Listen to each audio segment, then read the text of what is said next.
I'm Commander Shepard, and you're listening to my favorite podcast on the Citadel, Raw Dogs.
This has got to be the right way. We can have opinions about high concept art, but as far as left and right, give us some time here, folks. This is correct. Dyslexia is a real thing that I have. Hi, everybody. It's tough to. Oh, we're starting. Oh, no, we're fine. We've actually been recording for a little bit, I think. Oh, good. I try and make sure I catch a little bit of the banter. The banter. Yeah. People love it. People love hearing us talk so much. Apparently they do. Every time I tell my mom I have fans, I'm like, she's just like, what? What does that even mean? I'm like, I don't know. They listen to me talk. She's like, really? You? Oh. Okay.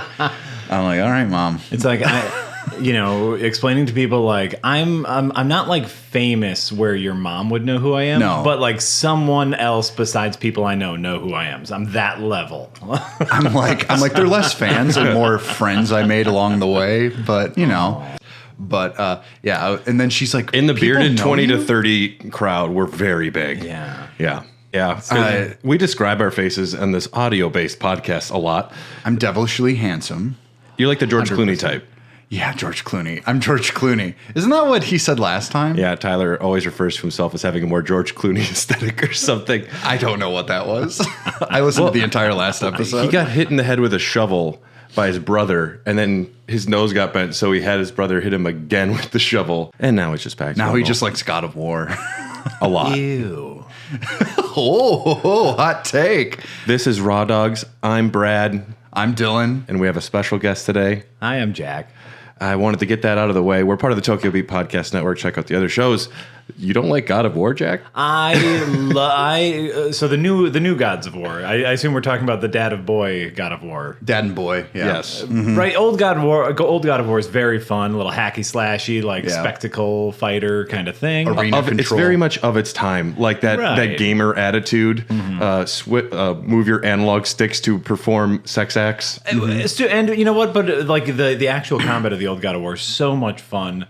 The new God of Wars had some amazing mechanics, some really interesting fights that they buried in 15 extra hours of story that was superfluous, in my opinion. Yeah, they call that world building now. Fuck that. It would have been such an amazing game. Like the Valkyrie fights in God of War are some of the greatest combat I have experienced. It tests all your skills that you've learned. You get to use all your movesets. You really have to focus on the boss. If they would have wrapped up that story in 5 hours and then opened up the world and just said, go do what you want now, I think that would have been like game of the decade for me. Yeah. But because they buried it, it felt like a boring slog. This is, of course, just in my opinion. No, this is the facts. We state opinions as facts on here, and everyone has to deal with it. I was not loving Ragnarok at first. To me, it was like just rehashing a lot of the 2018. It was when you actually took control of Atreus. I was like, this is exciting, actually. New gameplay, something different. Yeah. And then anytime that Odin was on screen, I was like just loving it. Oh, okay. Yeah, I love that actor. Forget his name. I don't know. Yeah, but Odin was great. I was loving that. And the Valkyrie fights were fun and intense. They're beautiful. I almost bought that PS5 over at Target. You keep looking at it. I keep looking at it. It's just $600. I don't know if I can spend. It's just so not necessary. It doesn't as feel someone like it. who is a PS5 owner and is currently playing my PS5 for the first time in maybe a year. Wow, really? Because what do you was have there to play? Yeah. What do you have to play that's not on PC, Xbox, or whatever? Right? Spider-Man and God of War. Spider-Man, God of War. I'm playing Horizon Forbidden West now. Yep. I really want to play that. Which is fine. It's a fine, lovely game. Zero Dawn is still out there. Just replay that. I mean, yeah. Does it feel very much like Zero Dawn? Same. I hear it's more looty. Looty? Looted. Like there's more loot to pick up, like headdresses and... Yeah, there's a bunch of crap. It's Spear +3. It's like all of the glory of the... And, I'm only like maybe 15 hours into Horizon Forbidden West. I'm a very slow gamer. It's fine. But it feels like, oh yeah, this is great. I love this game. I love this combat mechanics. I love robot dinosaurs. But I kind of know this world already, so I don't feel the need to explore like I did in the first one. Yeah. And Aloy is just they're going for a you really need friends kind of story. You can't do everything on your own. So they turned Aloy into an insufferable dick. I saw the word you were going to say. That's fine. I You're allowed wanted to say go it. a little gender neutral there. As not to be a misogynist, but like they just make her very insufferable so that she can learn a lesson, and it's like, oh. Well, she already went through her story arc in that first one. Right. Like everything was kind of wrapped up for her mentally. She became the hero at the end of it, and now they needed something for her to learn. It seems like she really did learn how to make friends in the first one. Yeah. She kind of understood. That was like the most beautiful part of the first one for me is if you did all of these optional side quests, at the end, they join you for the big fight. Yeah. And it's like, oh, my friend. Yeah. Yeah. Like the end of Mass Effect 3 when like everything comes together, even though if you didn't do it, everything comes together. Kinda. Yeah. And then you get 3 pillars of energy to walk into. And a little boy explaining how the game ends. Oh, which ones did you guys choose? I didn't play Mass Effect. I didn't know I was choosing an ending, so I just walked towards the left light, and I didn't know I was choosing anything. Control? I think it was the good ending. The blue one? No, I mean, there's no like good ending. Let's be clear. There's one that's control. Synthesize is the green one. The I middle think I one. did the synthesize. I don't know. And I did destroy the red. Because why wouldn't I want to destroy the Reapers? I just finished playing a bunch of games. It's Indie Games Month here on Hair of the Dogcast. Oh, and all we've been talking about is AAA. Welcome to Indie Games Month, where we talk about little games like Mass Effect 3, God of War Ragnarok, and Horizon Forbidden West. That game's 11 years old. I did just finish, though, playing a bunch of wonderful indie titles. Yes. And talking about the PlayStation 5 and like what to play, I did get their Plus Premium thing, and I have a hard drive, so tons of stuff is just downloaded. And I was looking through there, I'm like, oh yeah, I forgot. I have Ghost of Tsushima, I have Horizon Forbidden West, and a bunch of these games that I haven't played that are always just like waiting. Yeah. So I started Assassin's Creed Odyssey, and it just does not look that good. Ghost of Tsushima. Again, indie game. Indie game. Ghost of Tsushima is one of the very few games that I 100%ed. I just wanted to stay in that world for as long as possible. So much fun. Yeah, I want to check that out for sure. It's really worth it. That's worth it. I've always wanted to touch and play that game. I don't have anything to play it on. I technically have your PS4 still, but I'm not hooking that shit up. Yeah, it's collecting dust. I mean, it's a very nice Blu-ray player. So if you need to watch Blu-ray movies, you got that. That's what we use my PS5 for most of the time. Well, I mean, like I've got an Xbox Series X, so I'm fine as far as that goes. Yeah. Arguably, that is my favorite like media station, even though the menus are trash on the Xbox. I don't understand who designed those. At the end of the day, I'm trying to look up my game library, and I'm like, which ones have I bought uninstalled? Which ones can I go back to? What have I bought on the store? Finding that menu is impossible. Yes. They don't want you to know. They want you to buy it again. Yeah.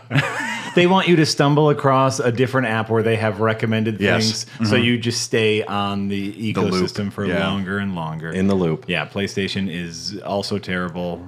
Steam is not the best, but at least you know how to. You can just click a button here or there. Yeah, it's all terrible. And I know all the hentai games I've got on Steam. Wait a minute. Do those count as indie games? They do. They count as something. So here we are. Oh my God! It's Indie Games Month, and we are going to be talking today about a wonderful little fishing title.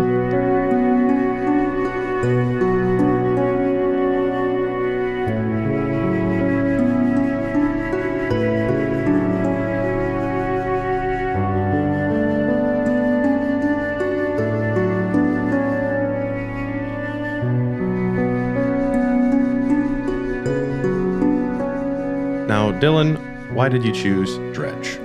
I chose Dredge because I was put on the spot on one of the episodes, and I kept thinking when we talk about these games, a lot of the games we play are about action, and a lot of them are also about violence and killing. There's not a lot about like just the exploring or like I would call it like a chill game. We don't have a lot of chill games on our rosters. I think last year I chose Hollow Knight. Yeah. That was Hollow Knight. That was amazing, though. Hollow Knight's amazing. And the year before that, I chose... It was either Edith Finch or Kentucky Route Zero. Kentucky. I chose... You ever played Kentucky, Jack? No. Oh, man. That is one of the best video games ever. I don't believe you. It's actually barely a video game. It's barely a video game. It's more of like an art piece. Yeah, so I would not like that. You don't think that so? is not my thing. I want to play video games. I don't want to sit back and experience a video game. That's what movies and books are for. But when you walk left to right a lot, whoa. No. Yeah, it's actually pretty good. I chose that because it's like modern America. It's this really nice piece about Dredge. I chose Dredge because I don't choose a lot. I know I'm trying to like build up our roster. A lot of the stuff we do is kind of based off of our proclivities. Okay. Proclivities. Yeah. Okay. I'm saying that wrong, but it's kind of what we're into, and Dredge is kind of something outside of the sphere I'm technically into. Well, it's got that Lovecraftian eldritch aspect, which I like, but I'm not gaga over. I like some of Lovecraft's writing, but it's at the same time it's not something that like gets like the juices flowing. And I thought that Dredge would be an interesting choice because I had just played it at the time. I had almost beaten it, and I said I'd like to force my friends to play something a little bit different. Yeah. And I thought that it was worthy of being on this list because for what this game is and the small team, I thought this game is fantastic. It's got issues. I mean, every game does, but this time around, I just wanted to go a little outside the park, you know? Yeah. Yeah. And Jack, I reached out to you about chatting about Elden Ring with us again, and then you're like, let's do Tears of the Kingdom. And I said, we need time. You'll be back for that. Fucking Tears of the Kingdom is okay. Real quick, it's so fucking good. But thank you. But Dredge. Yeah, and then I said it's Indie Games Month. These are some games we're doing, and you were like very excited about Dredge. Like I like the sim genre, like farm sims, that sort of stuff. Like you're a Stardew Valley boy. I'm a hardcore Stardew Valley boy. Big into that. And so, like, the idea of this, this is just a fishing simulator. I was actually pitching this game. I forgot we were talking about Dredge today, and I was pitching this to another friend last night, where it's like, it's just a fishing simulator. Meat and potatoes, you are fishing and building up your boat to fish better. Yeah. That's the loop.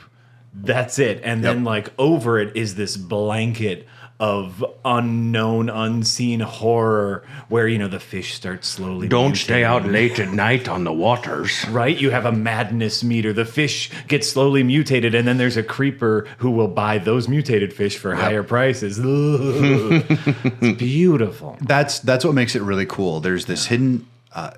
every corner, even though the islands are ostensibly... It's not a huge map. Building up your boat... That loop, in and of itself, is so satisfying. Yeah. Inventory management has never been this fun. And the way they make it so accessible. Yeah. I think that they did a wonderful job with it. I just like, it's one of those games like Stardew. You could spend 5 hours and it feels like one. Yeah. Yeah. Absolutely. You can get lost in it. This really scratched almost a Hades itch for me too, where it's like one more run. I'm like, because you can go out and have a full day of fish and come back. It's like, I have time for one more. I don't work for a little bit. Right. Like the Stardew Valley thing where you're like, I could get one more day in. Yeah. And you push I can almost build the silo, you know? Yeah. Yeah. And inventory management, like you said, it's great. I'm a Tetris guy, so it scratches an itch when all those fish just line up perfectly. Yeah. Oh, wait, if I move my engine over 2 blocks, then I could fit this fish in. Oh. And if I put the builder at the bottom, when you're moving people around too, it's like, you're upside down and you're at the bottom now because I have an aberrant shark that needs space, buddy. Yeah, this game is just, it scratches such an itch, and it's all based around, ostensibly, the fishing game itself is not really fishing. It's essentially it's a prompt-based radial mini game, and I thought that was going to get boring when I first played this. I'm like, okay, what is this? Come on. And eventually towards the end, I'm like, oh no, like this is really good. You can't play down like the sound design either. Just the sound of the reel going up. Oh yeah, no, and like, you know, speaking of those little mini games where they are short enough never to get. They never overstay their welcome, right? They're short enough, but they are challenging enough to be engaging. Yes. And so it's like they have that balance. And yeah, like you said, it's not about fishing. It's about fish management. It's about space management. Yep. So my boat, if I can go a little bit faster, then I can get a little more fish during the day. So I need to catch fish to upgrade my boat so I can catch more fish, and the loop starts feeding in on itself. Well, the loop is also, I want to go to that island because I see something out there and that looks wild. Let's go see what that is. Yes. Which is cool. I like exploration games. Video games where there are little nooks and crannies and secrets that reward the player for doing something a little off the cuff. I really enjoy those types of things because video games used to be a lot more like that, and it's kind of lacking these days. Dredge, we'll just go to the top here. Indie Eldritch Fishing Adventure. This was released March 30th, 2023. Is that right? That's correct. It's that new? I got it day one, yeah. Is it really? Yeah. It's been a good year for games this year. It's been a good year for games. We're always talking about it. Pikmin 4 is coming out. Developer, I'll let you talk about Pikmin later, Dylan. I know. Developed by Black Salt Games out of Christchurch, New Zealand. 4 people made this entire game. Really? Yep. 4 people, yeah. Yeah, that's the entire studio. Published by Team 17. They started in 2020, inspired by other games with oppressive atmospheres like Papers, Please and Frostpunk. Oh, interesting. Simple premise. You are a fisherman. You spend your day catching fish and returning to port to sell your bounty. If you push your luck and stay out too long, the darkness begins to play tricks on you. And yeah, we talked a little bit about the gameplay.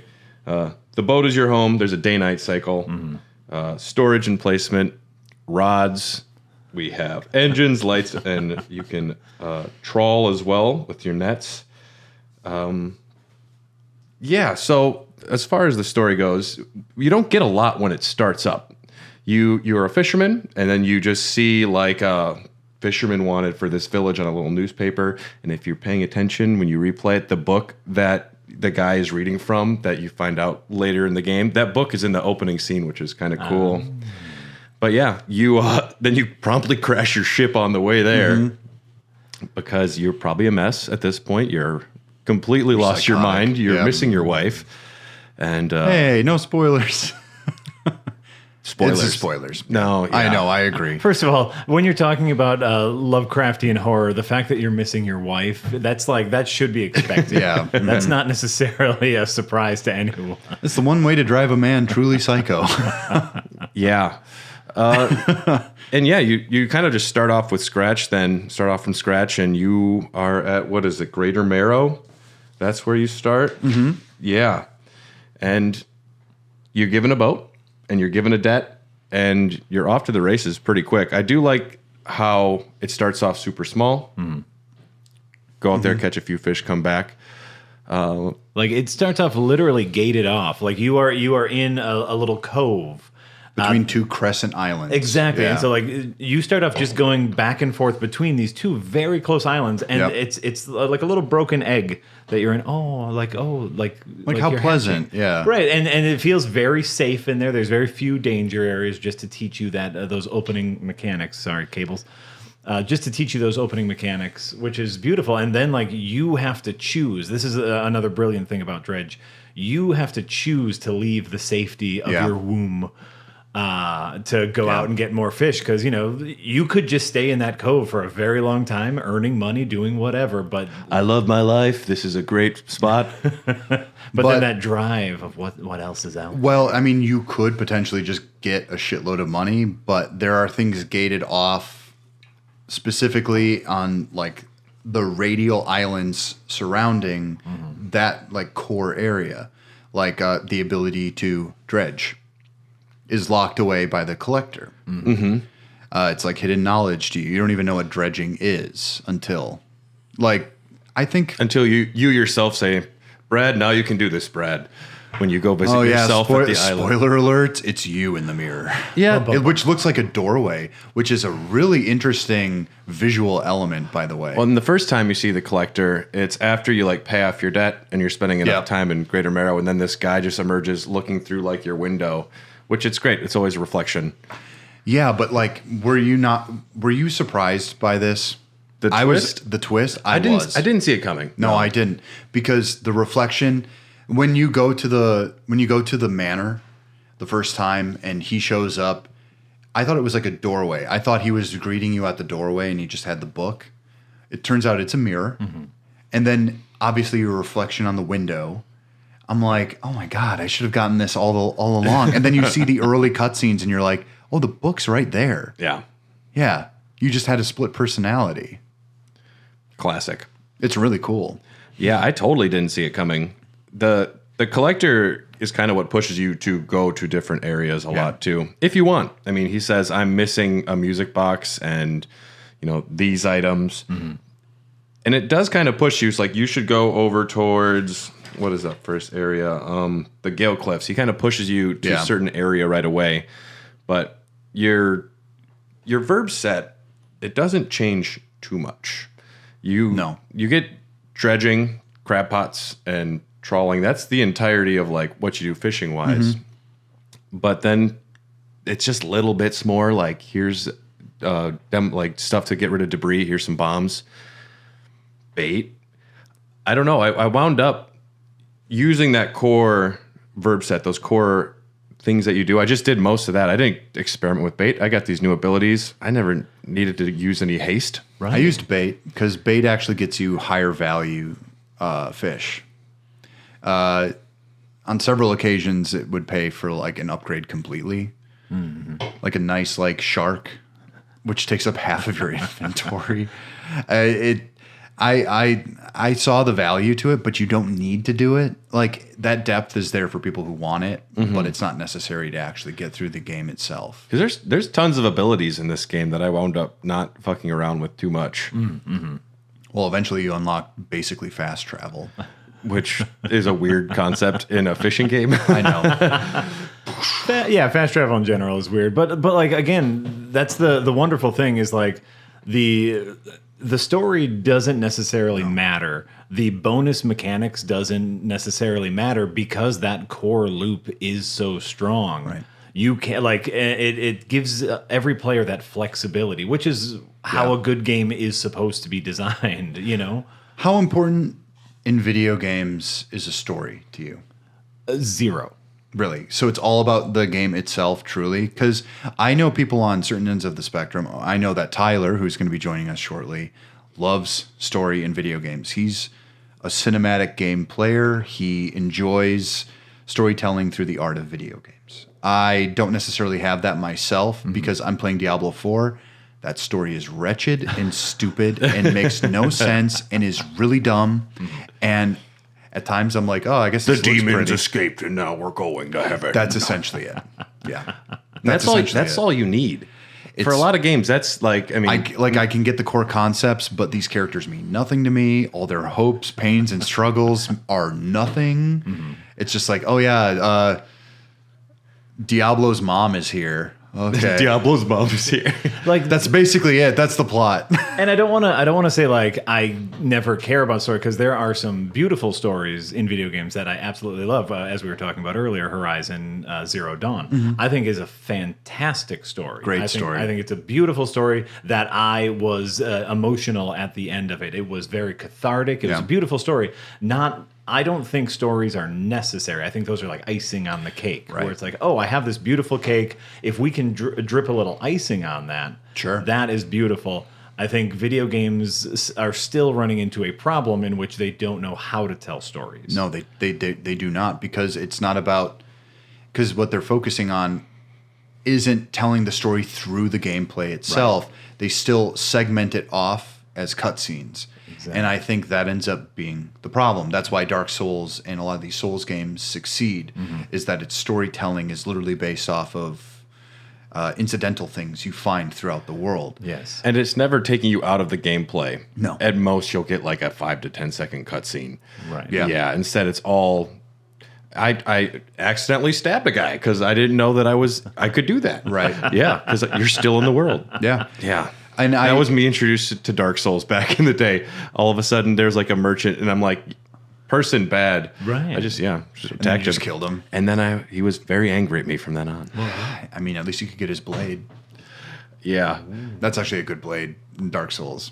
The merchant. But like even something like Dredge, bringing it back to Dredge, like it does most of its storytelling through just the world itself, just through the atmosphere, which I think is wonderful. That goes a long way to sell its tone. The actual story of like why we're there or what we're looking for, to me, I'll be honest with you, I was clicking next. I didn't care. You're not a visual novel boy, because I would actually maybe almost describe this as like 1/10 visual novel. I love the art design. The art design is awesome. The illustrations rule. Just the characters. You just like, like this, the fishmonger is just like deeply sunken eyes. And you don't need to have him move. You don't need to have anything other than just like, you hear the sound of like the fish scraping across as he like buys it. Yeah. And that is all the experience that I need. If I wasn't playing this for a podcast, I would have just tapped through everything. Yeah. I do love the simplicity of the story, though. Like, you see this retired whaler, he's like, my brother's a dick. And then you talk to the brother, he's like, I'm a bit of a dick. It's very funny. Will you help me make up with my brother? Right. Yeah. There's you tell him I'm really sorry? And then you just go back and forth.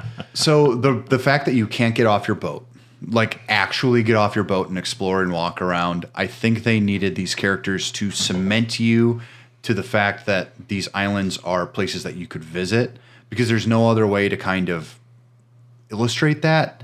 You know what I mean? Like they want you to feel like you're visiting this town. So they have to give it like these personalities in order for you to kind of attach yourself to them.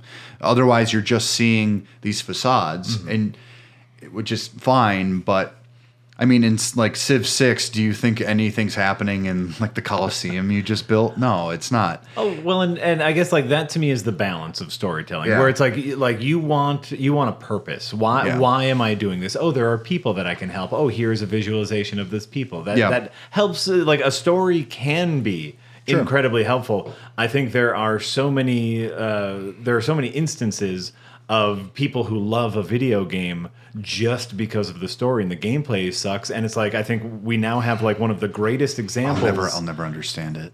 Well, and it's like, I mean, I get it. It's the medium, and it's like, The Last of Us, a video game, so many people love, but they love the story. The gameplay is garbage. It's hot garbage. I tried playing it and I couldn't do it because I'm like, there's no gameplay here. There are sections in that game. There are sections.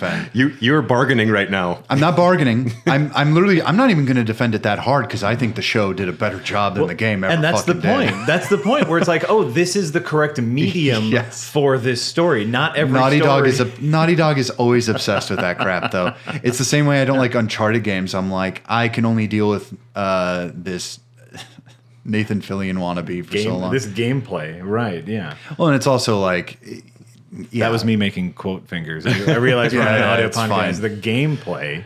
Too used to being on video, my friend. Right? I think that like the way they tell, it never overstays its welcome. Mm-hmm. It's always like conversations where you can glean things from. It is things you pick up in the world, sort of a la like the BioShock audio tapes. Like, I think that works. I think it's like you can take as much from this as you want. Mm-hmm. Yeah, I like, that you talk to this person, they have 5 sentences, but what I really like is the way the quest board is organized. You have like it's clearly probably just a board in your cabin and just like you slap this up. Absolutely. This person needs to be delivered to this island. She's lost her dad and all of these. And I like that simple quest board. So when I did get tired of just fishing, which was hard to do because I'm like, I'll just go fishing again. That's fine. Haven't been over there. Wow, look at that. I found a plate. This is cool. A spoon? Is that important? Should I sell the spoon? Should I keep the spoon? And then all of a sudden I have 20 spoons in my storage box. And I'm like, do I save these spoons? And yeah. I mean, you got to eat with something. We just dredged something really weird up, though, at the bottom of the water. Glub, glub. He looks like a big fish man. Some sort of an aberration of George Clooney. Oh, gross. Oh, man, that's me. Wait. Oh, no, I made it. There we go. Unmuted. Hey, I'm here. He just emerged out of the water, gleaming and naked. Yes, it's a beautiful, beautiful sight. It's a beautiful night. Yeah. We're talking Dredge, huh? Yeah. How's it going, Tyler? Good. Great game. He rushed it. I woke up in a different time zone today, so I was in Michigan. Oh. Did you really? Yeah. Is Michigan a different time zone? Yeah. That's what, like Michigan is Eastern? The Eastern half? Yeah. Once you get like east of Escanaba. I don't know what Escanaba is. Dude, that's North Michigan. I heard about this movie with Jeff Daniels from Escanaba 2001. and the Moonlight? Yeah. My coworker's like, I'm not saying it's good. I'm just saying it's an important movie. Yeah, you got to see it. It's about the buckless Youper. He's never got a buck, and his Native American wife like blesses him that this will be his year. And then something with aliens happens at the end. I've never seen it. What's it called? Escanaba and the Moonlight. Yeah. Starring Jeff Daniels. I think it was like after Fargo was really hot, and they're like, do something like that. Yeah. I watched it when I was, All right. my family rented it. I don't remember when or how, but I watched the entire thing and I'm like, geez, this is boring. Can I just go play Lego? And my coworker's like, I'm not saying it's good. No, I'm it's just not. saying it's a movie. Yep. It was Holy one of crap. It was one of 4 VHS tapes that was in my buddy's cabin when we were kids up in Hayward. So I've seen it at least 3 times. So you probably jerked off to it quite a bit. I don't think I was quite that old yet. Really? Yeah, I was really little. Oh. Yeah, I was Not old enough to appreciate sexy Jeff Daniels. yes. No. There's No a wig. farting scene in it though that made me laugh really hard as a kid. Hell yeah. Oh, man, dude. Yeah. You do one good farting scene, then that's all they want you to do for the rest of your movies. Yeah. Was this pre or post Dumb and Dumber? I think it was 2001, so it'd be post. I think it's post. All right. Yeah. Poor Jeff Daniels. Yeah. It was That's- on I watched it on yeah. a little boob tube VHS, so like it's the right way yeah. to watch it. It was just Yeah. it was a mess. I have a few of those lying around the house. Yeah. Okay. Listen, I've seen Batman Returns. That movie's an aberration, is what it is. Right? Yeah. I've seen Batman Returns so many times, it must have shaped my psyche in some very significant way. But not the Schumacher cut. No, Batman Returns. Returns is Burton. It's We're talking about Burton. DeVito, Michelle okay. Pfeiffer. Yeah. So Dredge is pretty good. Yeah. I've enjoyed Dredge. I don't want to spoil anything for Celeste, but I'm very bad at Celeste. And so it kind of ate up a little bit of my Dredge time. So I haven't beaten it all the way. Oh, But that's fine. I do enjoy the zen-ness of just going fishing when I want to. And then when I'm feeling a little squirrely, checking my board and doing some quests. Yeah. I do like, I don't know how much you guys have talked about, but I do like the kind of cosmic weirdness atmosphere that it's got going for it. It makes me feel like I'm Yeah. in like a slightly Lovecraftian Yeah.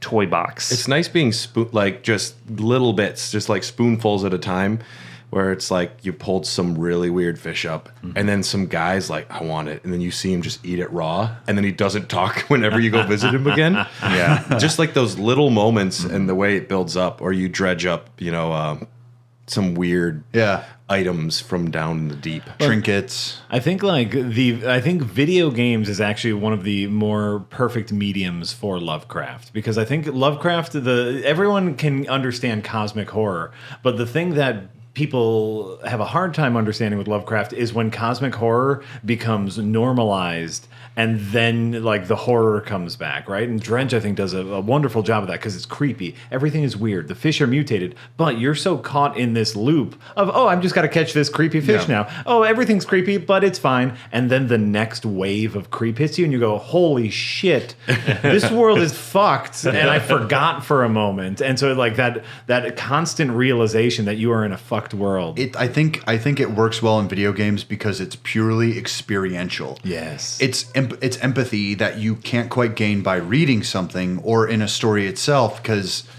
if you're actually in the driver's seat, it's a little bit different than seeing someone else go through something and saying, I'm like that person, I'm sympathizing with that person. Mm-hmm. You are the person, so you're the one experiencing Experiential, that's a good word. Yeah. Nice. You can have it. Congratulations. It's mine now. Sorry, everybody. This is mine now. Yeah, I really think that it's the ocean and the sea pairs really well with cosmic horror as well, because we don't know what the fuck's down there. No, man. And except for an imploded submarine. That's the only thing we know for sure. some leftover jelly from billionaire assholes. That kid just wanted to have the world record of finishing a Rubik's Cube at the lowest depth possible. Yeah, that kid was a casualty. I mean, yeah. But he was technically a billionaire. And one of the kids, like the survivors, like his dad was down there. They didn't know if he was dead. He's like, I think you would want me to see Blink-182 today. That's right. And really, this is very off topic. This might be cut out of the episode. No, but this all stays in. But did you see, like, recently that kid is now, like, tweeting super racist shit?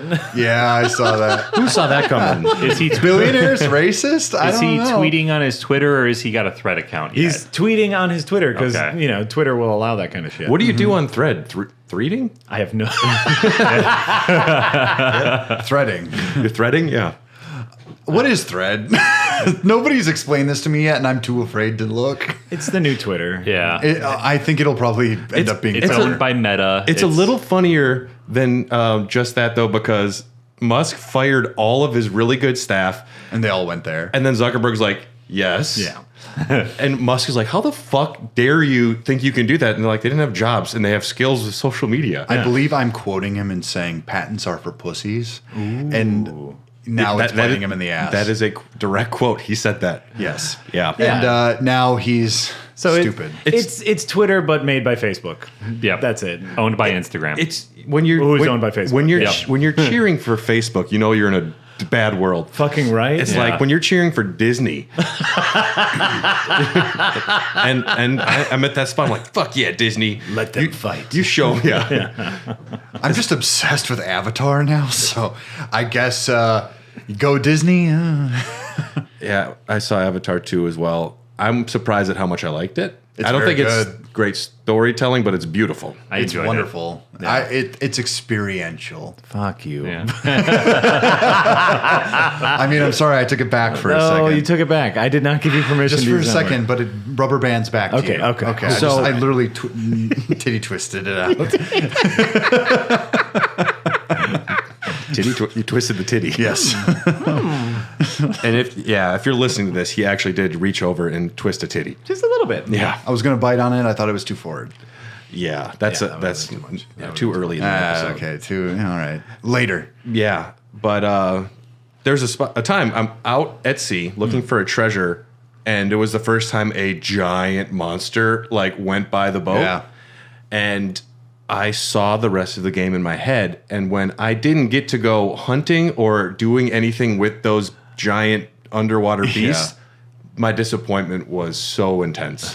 I thought for sure, all right. Did you think the loop was going to change and that you suddenly had a third-person boat combat game? I didn't even need that. I thought when we were learning about bait and bombs, it was going to culminate in we have to luring game. A luring game, and there'd be a way you have to get the right bait and get the right, whatever, and you have to lure it and even have it chase you to a certain spot. Yeah. You have to use your haste. I saw this grand gameplay culmination, and it didn't happen. And I'm like, why have them out there? I get it. It's, experiential, but it's a hard twisted needle. My goddamn titties is what happened. Yeah. It's experiential, and that part that is kind of what I was expecting too. And once that third act hits and there's not as much to do in the world, I kind of realized what I was working towards had kind of fallen off a little bit, which is disappointing. But I also think that technically the game is as long as it should be, and I liked what the package was in totality. But having that like grand finale, I kind of knew it wasn't going to happen. A lot of indie games don't really get you to that level. Sometimes it's going to be a harder boss or a different version of a harder boss, like Hades. Hades is all about rerunning the same thing, pretty much. Man, I could do an entire episode on Hades right now. I know. We've already done it, though. I'll do it again. But I didn't like it. You didn't like it? No, but that's okay. That's a whole different thing. Yeah, whatever. Yeah, I'll talk about. You missed the God of War talk. Oh, but the point is in. Oh, hold on, we're cupping our mics now. No, like in Dredge has one trick that it does really well. The fishing loop is its shiny meat and potatoes.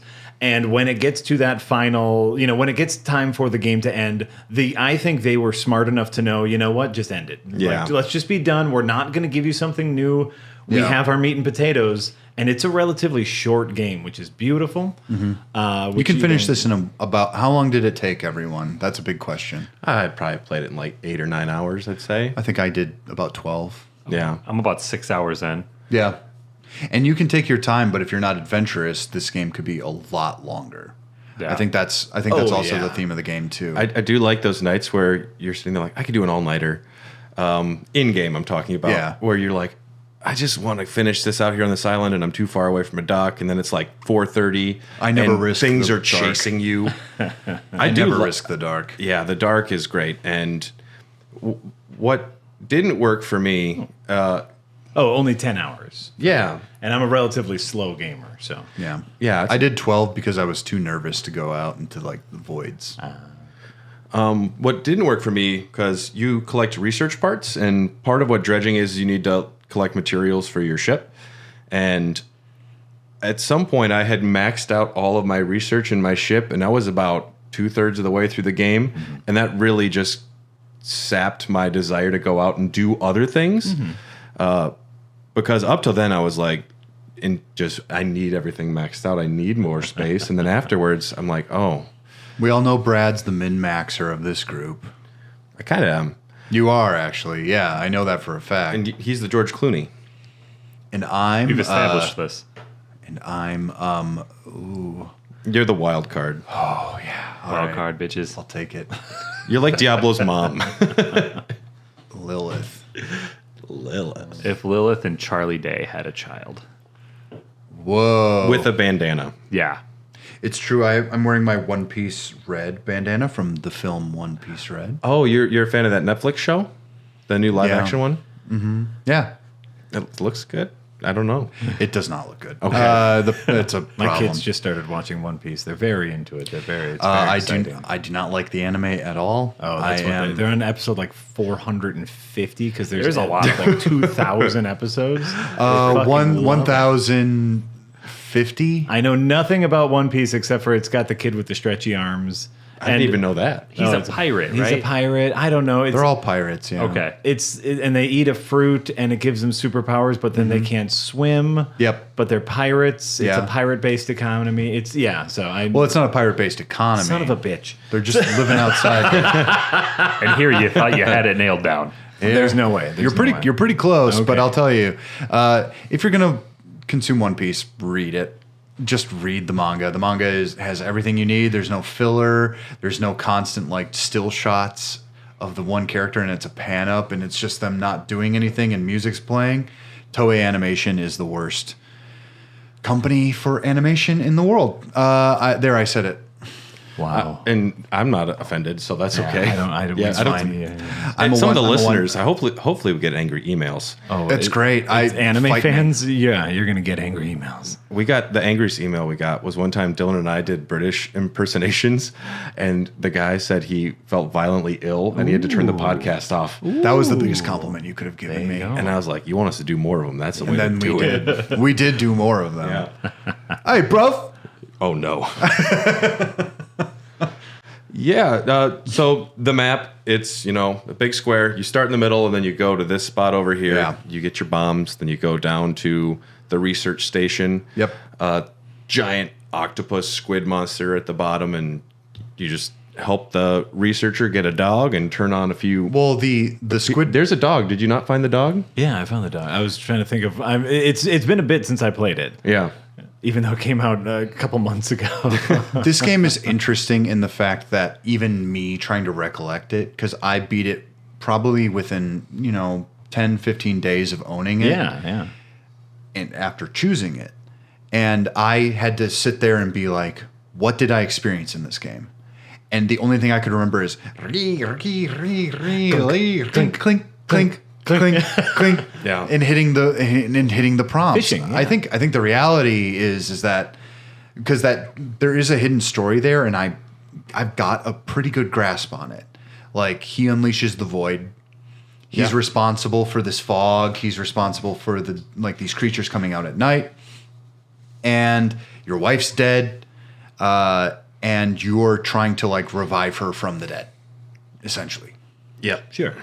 Yeah, I got that eventually, but when I was reading those stories at first, I was like, until that reveal, Tyler, you're about to get spoiled.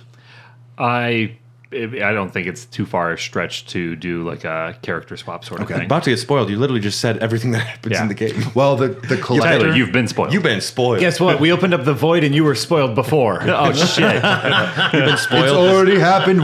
It's all cycles damn. in the cosmic well. You've been Tale spoiled. as old as time. No, you're the collector. And it turns out that the guy you've been visiting on that manor is you. The collector that you give the junk to? Yeah. No shit. Not the fishmonger. Those are sacred relics to resurrect Across the your bay wife. from the fishmonger. Yeah, you thought that was a doorway? That's a mirror. No, not across the bay. Kitty corner from the bay. Oh, so the guy that's upgrading your ship with the book. Yeah. Yeah. Yeah. The guy that's super sketchy and has a book that allows your ship to just break into a million pieces and just submerge out in front of his house. It's called a warp, and I don't know if you watched the newest season of Deadliest Catch, but it really makes it for an interesting show. Man, if they had that shit in Deadliest Catch, I'd be into it. My favorite part about Deadliest Catch is the people who are like, yeah, I could fucking do this job, whatever. And then after one time at sea, they're just like, I can't. I gotta go home. I cannot do There's this. always one plant per season that's we got the greenhorn out there. He's getting all wet, and then he's like, I just want to go home and miss my mom. I don't even like crab. Get me out of here. I just thought I could do it. Yes. Brad, how do you think you would fare on the Deadliest Catch boat?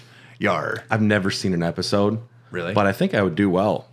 I'm good at adapting, and part of me has always wanted to work on a fishing vessel and be out at sea for 6 months at a time. Mariners do eat very good. So food, they do, yeah. There's a lot of fishing shit up north where I just was in the UP. And one of my favorite characters in all sea movies is the cook. There's always that one cook who's just smoking a cigar and upset. My favorite character in One Piece is Sanji, the Is he cook. the cook? Yeah. Speaking of One Piece. Oh, what I was going to say. So what I was going to say, Anime nerds always bringing it back to anime. manga. Let's be clear. It's fucking manga, Jack. And it's manga, Jack. Come on, dude. Listen, I hope you enjoy your comic books. I'm not here to. I love my disparage- comic books. I'm not here to disparage your. I love 'em. Your funny books. Yeah. Until the masses start reading manga. It's actually the most popular selling form of literature right now. Do you see what you've awoken in him? Yeah. Do you this is real? What I was going to say is there's Sanji. something about. It's great. He's great. Okay. He's very suave. Bit of a pervert. Whatever. That's not something you whatever away, but continue. Whatever, it's fine. It's Japanese, whatever. But one of the things that I really like about this game, what actually drew me to it, is that I love sea exploration in video games. Yeah. My first real good experience with it was Wind Waker. Mm-hmm. When I was suddenly just I just really like boats. Yeah. I was like, fucking boats, And then man. Black Flag. Black Flag, it's my favorite Assassin's Creed for a reason. Assassin's Creed Odyssey. I just started Probably- that today. Oh my god, it's so good. It's pretty wonky looking so far. Well, I mean, having your boat and going out to sea. They do it again in Valhalla, but you only get like a raiding vessel. I mean, Valhalla's still cool, but there's just something about having like a legions on a boat and just sailing around, and you can go anywhere. Really suits my fancy. I like it. I like this kind of being alone at sea. My favorite book is still Moby Dick, but it's basically for crazy people. I read it at like the worst time in my life, and I was just so into it. I learned what a mizzenmast was. I know about how they get inside the whale once they bring it up to harvest the insides of it. Fucking brutal work, man. Are you talking about Avatar 2 now? It is actually.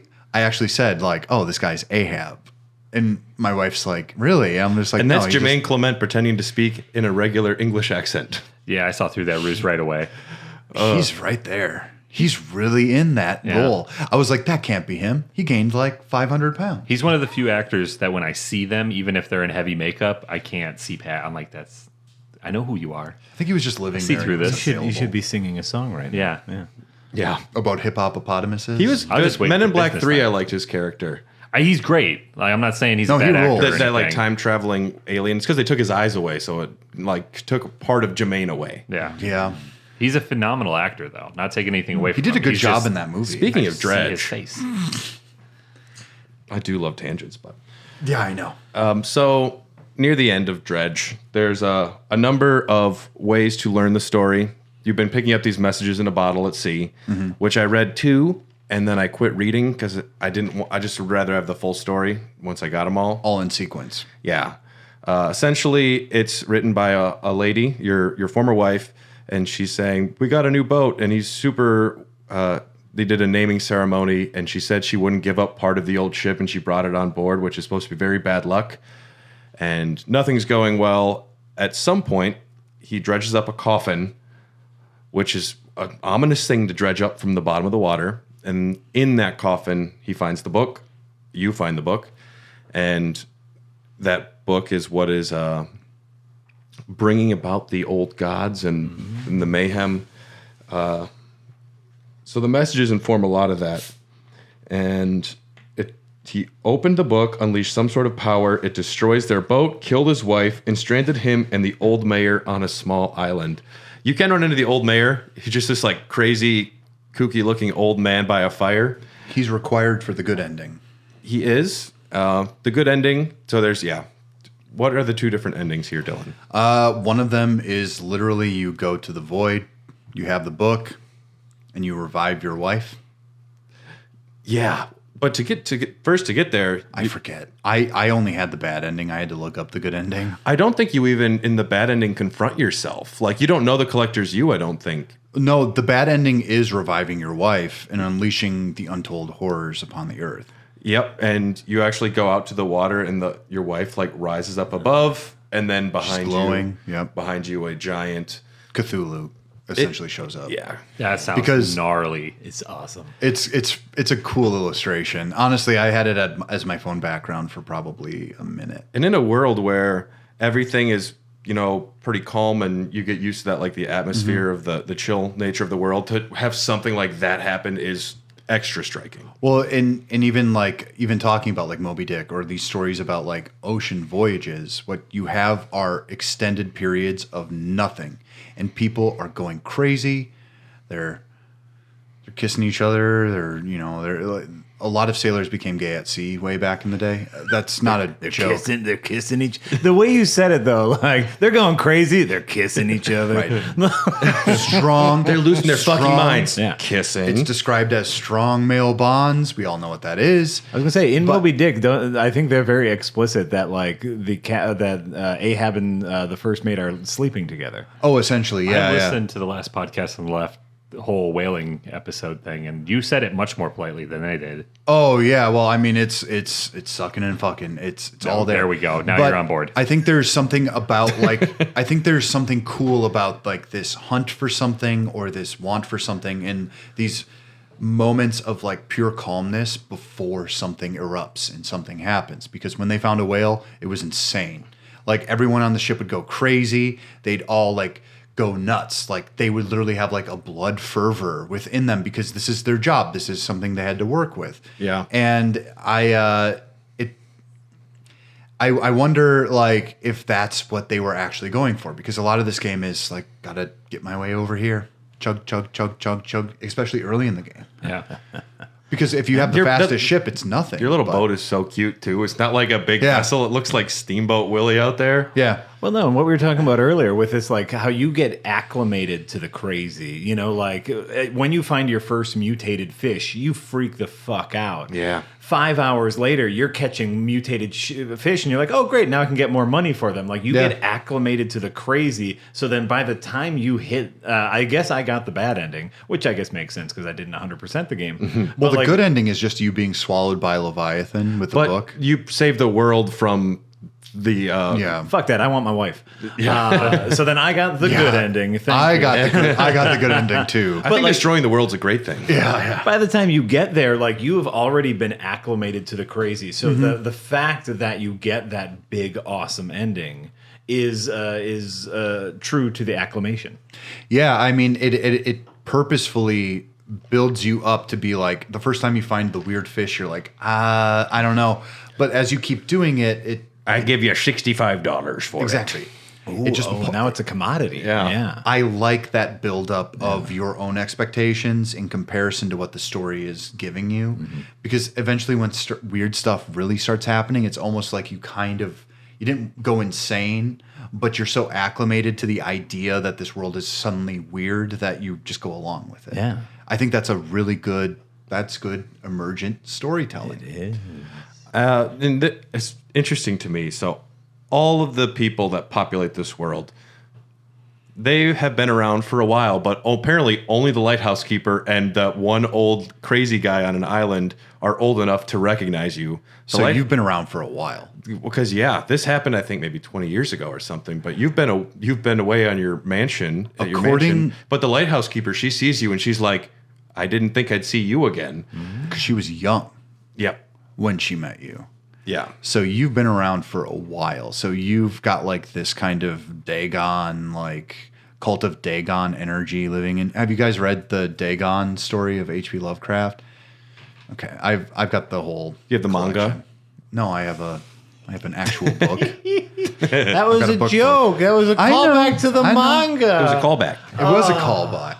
They did actually make a manga of so many big titty Cthulhus. The tits are so big, and they've got tentacles. No, wait, on there was a Cthulhu dating sim. I have a board game that is Fast and Furious mixed with Cthulhu. It's called Fast and Fathagan. Nice. I haven't played it, but it was $10 on sale, and I said I can't not buy it. I'm trying to remember. I played it. It was put out by Dredge, and I'm trying to remember what it was now. It was called like Cthulhu Love Triangle or something like that, where you are like wooing an eldritch god, and it's big titty Cthulhu. I'm kind of into it. It's hilarious. Okay. Yeah. That's like a lot of the art you do.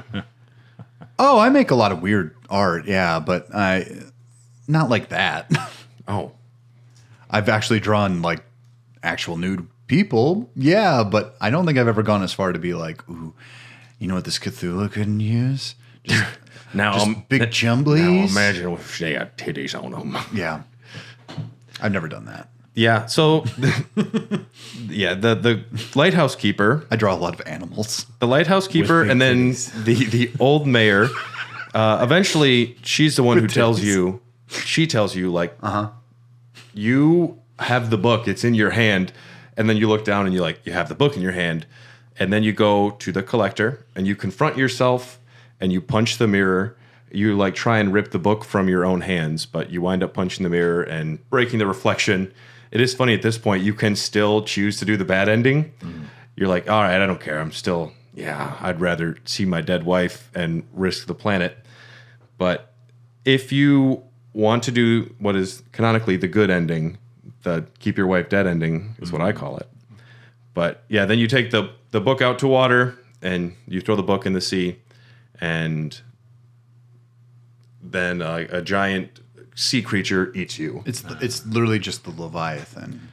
Yeah, it's the Leviathan. It's not the Cthulhu. No. Yeah. Leviathan is like a protector of the seas in this story. It's kind of just like one of those primal nature beasts that they're only evil in the way that they're like a force of nature, whereas like Cthulhu has like a plan and wants to do something with us. The Leviathan is like, I just got to protect the ocean. Right.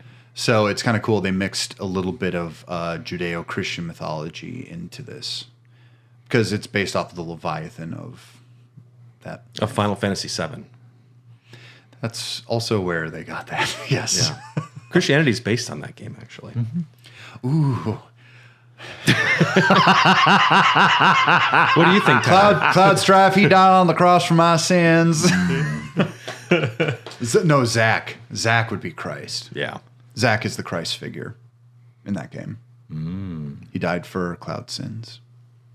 Absolved him. And if you think about it, the Buster is just one half of a cross. And when he crosses swords with Sephiroth, his long sword, Masamune. that creates a Masamune. A what? That's the name of his sword. It's been a hot minute since I played Final Fantasy VII. So. Yeah. I don't know how I remember the name of his sword. Because it's a classic sword name. Yeah, it's a Hanzo blade. It's not like the Dark Moon Great Sword or something. It's a classic blade. It's classic. Yeah. There's some side quests. There are like figures in robes that eat fish in front of you. There's glowing altars where you have to play Tetris with certain crabs or sharks and fill it up.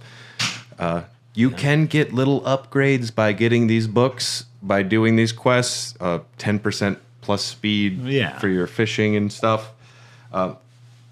Just the right amount of side quests, I'd say, for this game. Yeah, it's enough to keep you satiated. It's not overbearing. Yeah. That's part of the reason I like the side quests. It actually they only give you as much as you need as you go forward. Each town generally only has one at any given time. The only part I hated was finding those offside merchants who had their own little vessels. Who is the same merchant? Yeah. Yeah. Mm-hmm. I had a hard time finding him sometimes. It annoyed me.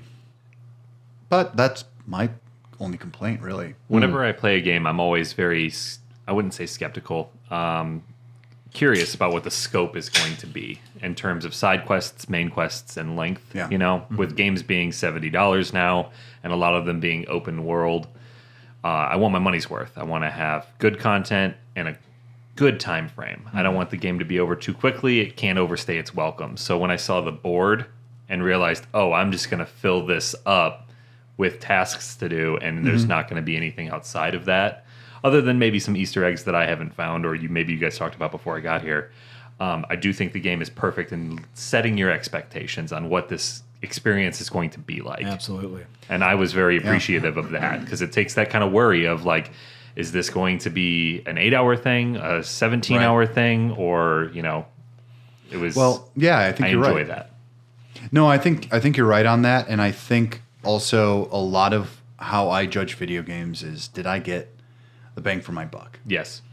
And I hate to be all capitalistic about it, because I think certain things can be short and still fulfilling. I'd say the like finished gameplay minute per dollar is a cool thing to think about. Like, yeah, and but it's also not the way I approach art in general, unless it's video games, which feels kind of hypocritical, because you can pay a lot for a painting that you're going to look at for like hundreds of hours. Technically, it's just going to be sitting on your wall. But I play Kentucky Route Zero for 6 hours and then think about it for 6 years. Yes. Yeah, true. like that's something that just becomes a part of your philosophy. And I think because it's generally $25 essentially is what it is. Yep. Unless you get it on sale. I bought it day one, and I got the bonus one. I think I got like an extra thing. I don't know. It was $27.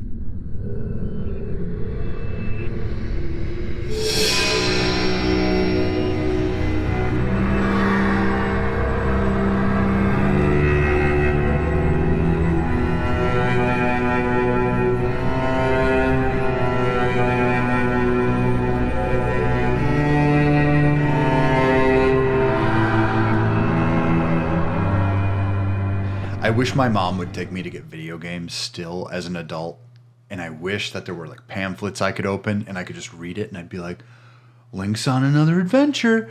Let's see what kind of shit's going on. Mom, Baird's 35. That's like blood type A. That's still even younger than you. That's crazy.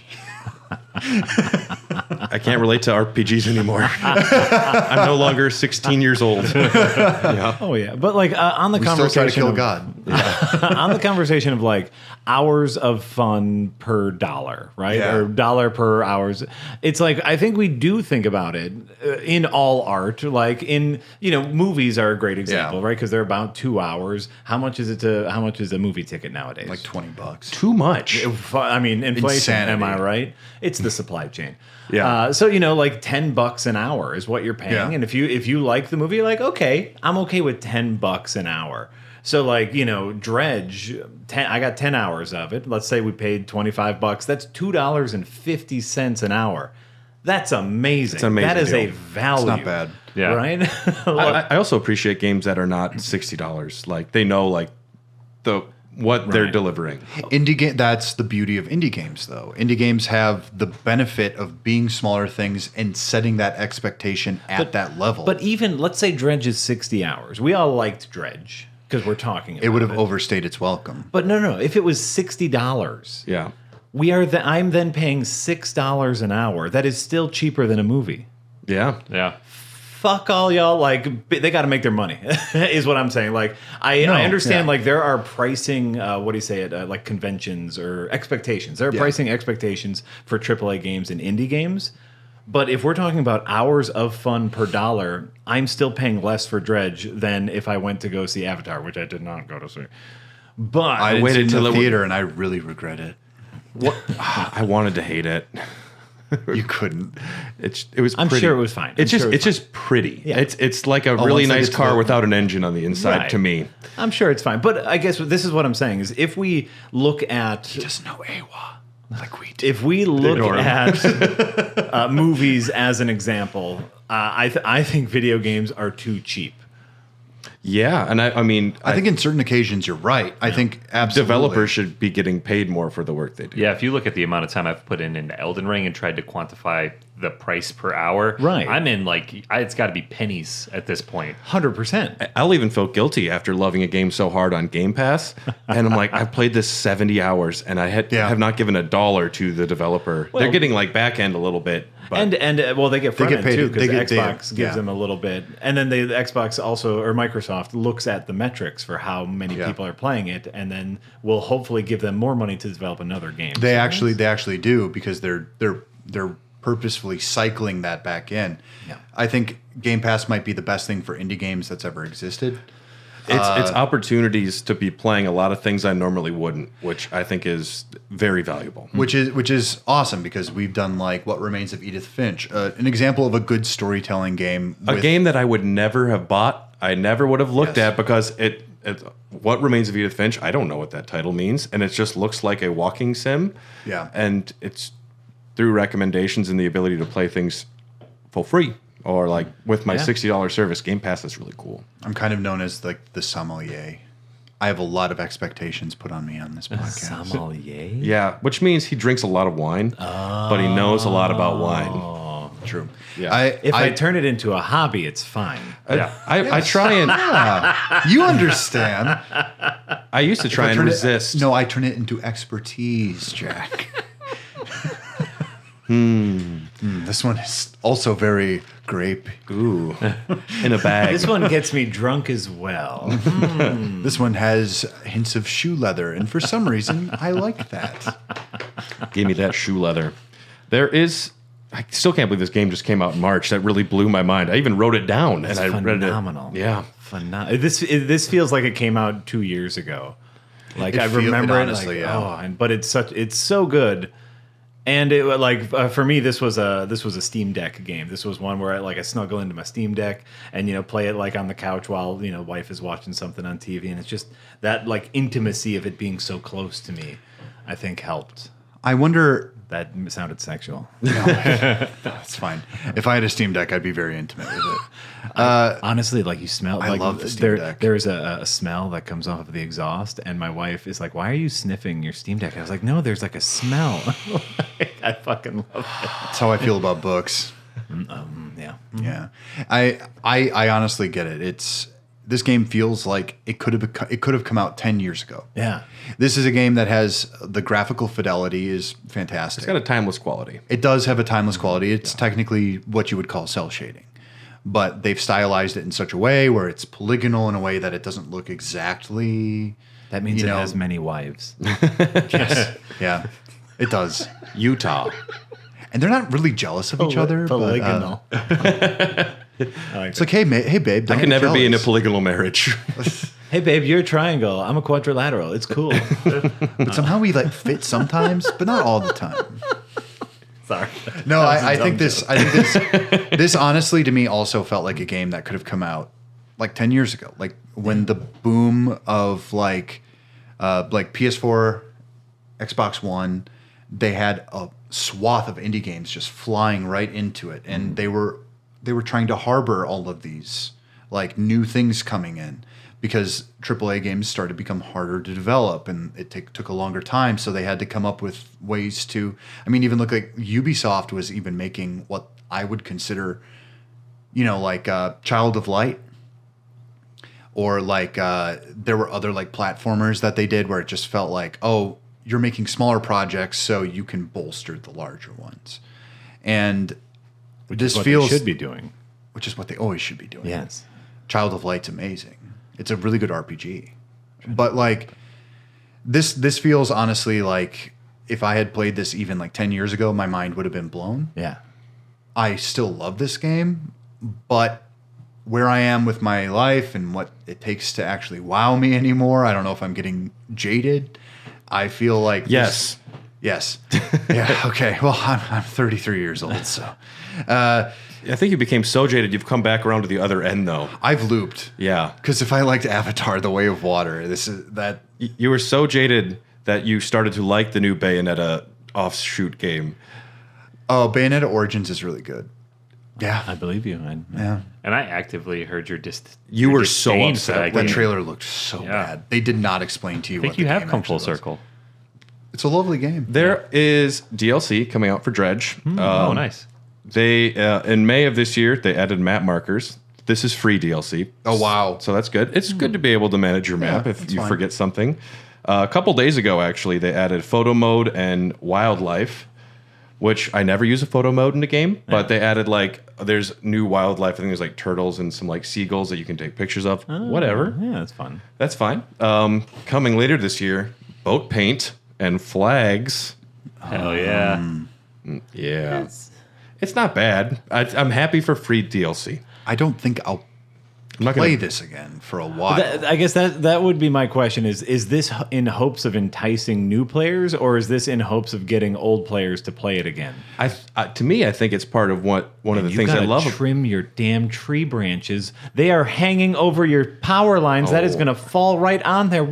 I'm sorry. I'm looking out your window and you have to trim that Bradley, tree branch. come on, man. We just had my backyard was literally on fire. Brad, come on. Your backyard was on fire? My backyard was on fire because a tree branch fell on my power line, ripped my box off, and lit my backyard on fire. You should probably talk to your landlord. I should. I mean, that's dangerous. Hey, my friend Jack was here, Doreen, okay? Yeah. You seen that? Look at He's that. on YouTube sometimes. Look at that. Doreen loves Escapist. Doreen. She loves Escapist. I love Doreen. Big D&D I love her already. Big D&D I've never met her. fan. Loves the recap.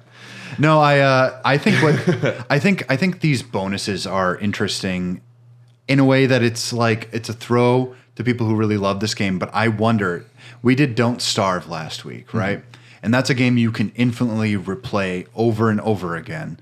Dredge is not one of those video games where these cosmetic things seem to matter, are like the endless ones where it's almost like a status thing to have like these extras. Right. These extras don't, unless you like decorating for some reason and you want to play this over and over again. I know this is someone's game. I know this is someone's forever game. Unless they potentially have plans for some sort of story add-on at some point. Which we will talk about in a sec. But what I wanted to say, what I wanted to say though, just predicted it, is one thing that's great about these indie games is you can jump on a Discord that is ran by the developers. Yeah. I chatted with a developer, like the main creator of this game, and I was just asking about Christchurch because I visited there before. But their community is giving feedback, and they're like, Yeah, I guess it'd be cool to do boat paint. And we're sitting around in our studio. It's what they're working towards the next paid DLC, the first paid DLC.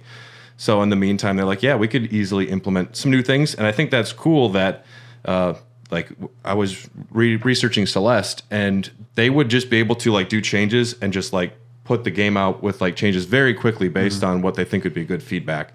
And the fact that you can have feedback with them, it's not, you know, God of War Ragnarok, where you're dealing with massive amounts of people and you are so far away. I can go on Discord and just immediately be direct messaging the creator of this game, which is pretty wild. Yeah. And they said they'd like to do an interview with us at some point, right? They said, I'm not going to do a New Zealand accent. I thought about it. Yes. Yeah, we're too busy right now, mate. We're trying to get the game out. That's not bad. We're doing the DLC. And that's really pretty quite solid. thank you. But they said, reach out in a couple months. Yeah, that'd be great. Yeah. We'd love to have you on the show.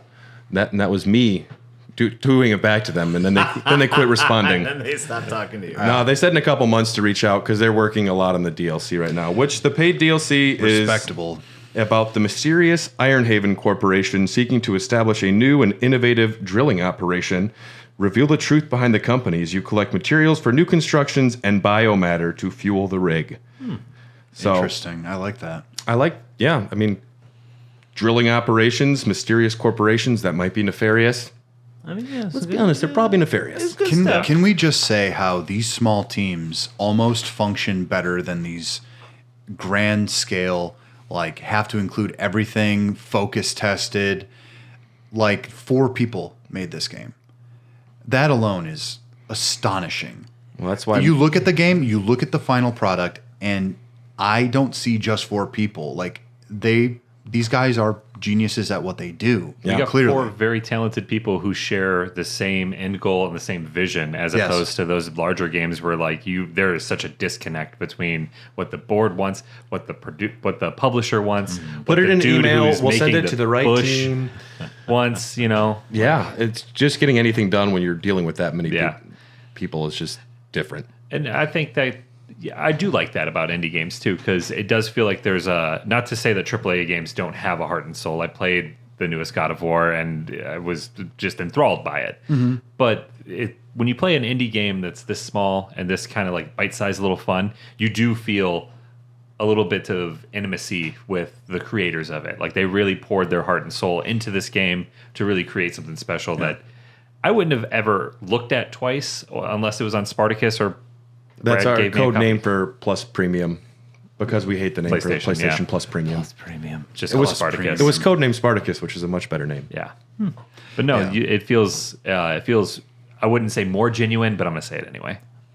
You're right. It's the intimacy. It's that you actually get to see something come full term that someone had a vision of, and people backed that up, and then they all decided it's a. I mean, 4 people like that. We're talking like Team Cherry from even like Hollow Knight. That's why they're taking so long with Silksong. Everyone's like, "Where the hell is Silksong?" And it's like you're gonna get it when you get it. If they never gave an update for 10 more years, I would love it. It's still fine. It's fine to me because you made Hollow Knight, and Hollow Knight is a marvel of a video game. And like the expectations we have as consumers, I think. Really, like if you look at like especially on Xbox, when you go into like the ratings and stuff, it's always like this game kind of dumb though, and it's literally written out like that. 1 star. I'm like all lowercase, no punctuation. Yeah. Savages. And I'm always like, you haven't. I always want to yell at them and go, you haven't done anything with your life. You haven't created a fucking thing. Don't get angry at the internet, Dylan. You won't win. I know I won't win, but it's also why. But I rage against the dying of the light. You know what I mean? And I think like, first of all, I rage against the dying of the light. I give indie games. That should be on your gravestone, man. Well, that's a Dylan Thomas quote. The guy I was named after. Oh. It's from the poem, Rage Against the Dying. Yeah, idiot. No, Is it in a manga? No, he was a Welsh poet who died written of a across seizure some in a big bar. old anime titties. It's on some big old titties. Rage against the dying of these titties. No, I think I give, especially, I don't think this game is perfect. I give these guys a lot more leeway in terms of like my own like personal judgment, because as someone who makes things every once in a while, if you're a small team, if you're someone who's plucky and you've got the right attitude, I give you a lot more credit than someone who's big and creating like these giant like corporation-based products. Here's where I'm going to have to be a bit of a contrarian dickhead. That's fine. Go ahead. I don't mean to make excuses for big corpos. But this is the position you've put me in, where it's like I think the comparison of indie games to AAA games is a bit apples and oranges. They have two vastly different workflows and two vastly different products. Right. It'd be like comparing a YouTube video to a major studio production. Right, but I also just can't. But I will also end up giving YouTube a little bit more slack, of course, because you kind of have to, because it's a different product. It's a different product, ostensibly in the same realm. So I think I think you are correct in saying that indie games have more soul. Like it's a bigger achievement, but also we're dealing with different scales and different scopes and different workflows. You're right. There is a monumental gap between what you can describe as an indie game and a AAA or even AA video game, which we now are living in a world where AA games are coming out. Like Assassin's Creed Mirage will be coming out. That's a double A, I would say. That will almost be double A. It's going to be like a $40 new entry where they're like purposely like we're making it much smaller. It's not going to be a year-long adventure. Hellblade, Senua's Sacrifice. That's a great example of a double A game where it's kind of this short experiential thing. It's got some combat. I think it's Team Ninja. I don't know. That game don't quote me on sucks. What's that? That game fucking sucks. I played the entire thing. Fucking sucks. But it's a double A game. I've never been more disappointed by a game because, like, I saw some trailers. And it's like, oh, this game looks great. Oh, the combat looks great. I was like, oh, I wish they would have put somewhere in the notes like you get one 20-second combat encounter every 5 hours. Which game is this? Hellblade, Senua's Sacrifice. Yeah, the girl Viking looking girl. Yeah. I played like 5 minutes of it. Yep. And I was like, this is not at all what I thought it was going to be. It's the dumbest fucking game. I enjoyed it. I will go back and play it because I've heard it gets really good. It does get good later. One of my worst things I can hear is like, dude, the first 20 hours are slow. Yeah. I'm like, what the I honestly liked what the game was, and I liked how they kind of build things up. That's a separate game. Let's rank Dredge. So you haven't been a part of this before, Jack. We have a ranking of all the games that we've covered on these episodes. Sure. And currently the list is 43 games long. Number 1 being Bloodborne. Number 43 being Kingdom Hearts 1. So somewhere in between there is Dredge. I know it could be at the end. It'll be above Kingdom Hearts 1. It'll be above Kingdom Hearts 1. So we'll go right here in the middle. Doom 2016 or Dredge? Oh, Doom 2016. I'm sorry. Yeah, Doom. Yeah. I agree. Super Mario RPG or Dredge? Mario RPG. If you haven't played, you don't get to. Yeah, I haven't played Super Mario RPG. Mario RPG for me, man. Fuck. It's just such the music and the apples and oranges. I know, man. I know. I might. Okay. You still have to do it. Okay. I am ranking this you into the as corner. an old man now who doesn't have the time to play Super Mario RPG and really enjoyed that 10-hour loop. So I would put Dredge above Super Mario RPG. Okay, Brad, you're the decider. So I love Super Mario RPG. It's something that should be stated. I think it's a phenomenal game. I remember playing that back on the SNES. Most of these are phenomenal games. Right. And so it's like, but right now, as an old man with responsibilities, I gotta go Dredge over Super Mario RPG. I'm going Dredge. Okay, that's fair. Resident Evil 2 Remake or Dredge? Didn't play it. Resident Evil 2 remake. Me either. I loved the Resident Evil 2 remake. I'd go RE2 Remake. Yeah. Resident Evil 7 or Dredge? 7. 7. So that puts it at number 26. Nice. That's solid. All right. What did Don't Starve get? Like 37? 36 or something like that. It wasn't the highest. No. But Don't Starve is still above Kingdom Hearts 3 and Punch Out. So it's got that going for it. Ayo. Punch Out? I'm not a huge Punch-Out fan. It ends up breaking down to like the consensus. And Punch-Out's great. I know. It's fine. I know it is. I think I lost the battle on that one. Oh my god! I understand it's good. It's just solid. It's like it's so simple and solid. It's fine. Fuck. Now, if we did the Wii one with the balance the Wii board, one was great. That one rules. That was super fun. Too. Jack, thank you so much for joining us for this discussion today. Yeah, thank you. If our listeners wanted to listen to some of your other content or to find you, how would they do so? There are 3 ways to listen to me. One, anytime Elden Ring is said out loud, you'll hear me shouting in the distance. No, you go to redlettermedia.com where you can see me talk about bad movies. You go to escapistmagazine.com to hear me talk about video games or play Dungeons and Dragons. Season 3 of Adventure is Nigh coming out soon. Or you can go to Comedy Sports in Milwaukee and see me live on stage, most likely making fart jokes. Yeah. Fantastic. You were there that night, right? Yeah, I've been a couple times. It's a wonderful, wonderful thing. A lot of It's fun. And it's inexpensive. It's really nice to just go. It's like a nice I got a ticket and got hammered and still had money left over, so it was great. That hits all of the put that on the Google review. It's the Dredge of life experience. That is a good Google review. Right? In Milwaukee right now, to have a really good time and get super fucked up and still not be broke is hard to do. So I will often fall back on your content. I really enjoy it. Thank you. I enjoy making it. Yeah. If I don't even know what to watch, I'm like, well, at least I could I've got a swath. I like your D&D group too. It's really good. Yeah. Real fun, real great to have them. They all came into town. We have one from Australia, one from one was coming from San Francisco, New Jersey, Washington D.C. They all descended on Milwaukee so we could play D&D live together, and it was rules. A beautiful time. That's so cool. A beautiful and stressful time. Wonderful. Yeah. And you're on Twitter still. If you want to find that, you can.